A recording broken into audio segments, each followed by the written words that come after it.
Hey everybody, and welcome to today's video. Today I'm going to be showing you three simple ways in which you can access your settings menu in Windows 11 and go ahead and get a new printer added. These are three very simple methods again of accessing that settings menu, and it is very similar in Windows 10. It's actually not outright the same. The menus just look slightly different. So we'll go ahead and cover some of that in the video as well. And let's go ahead and show you guys how to get these printers added.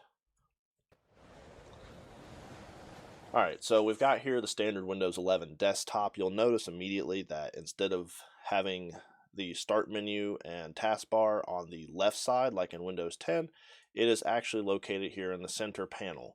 And you've got the weather app and the notification icons are in the same place over here, but the weather and the different Windows and MSN stuff, the video feeds, all that jazz, you'll see over here on the left-hand side. I don't know why Microsoft did that, maybe just to get it out of the way or just to maybe do something different, I don't know.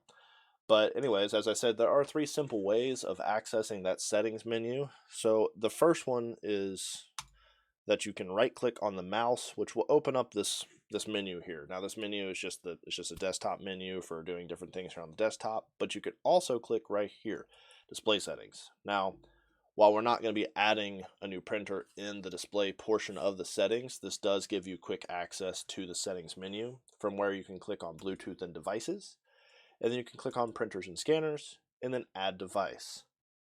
Now I've already got my printer added. This is Epson right here. So there's not going to be any printers that populate in here, but if you were adding a brand new printer and it was not already added to the computer, this is where you would find it at. Right here where it says the printer that I want is not listed. Your printer would actually fall under that menu. Now, if the printer does not show up, then you can add it manually. So you can, if it's a little older, maybe not connected the same way that a new modern printer is, that's the option you're going to select. You can also add it by name.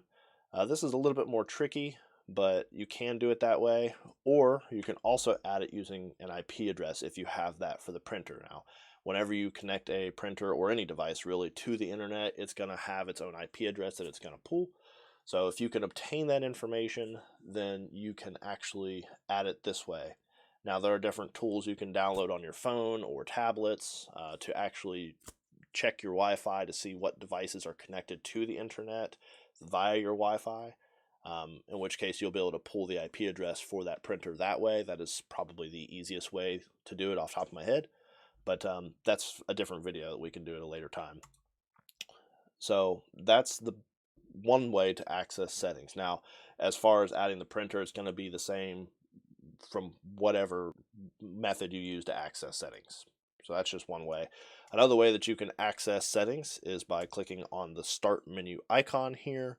Now I have it pinned for easy access, but if you don't have it pinned automatically, you can open up your menu through clicking all apps here.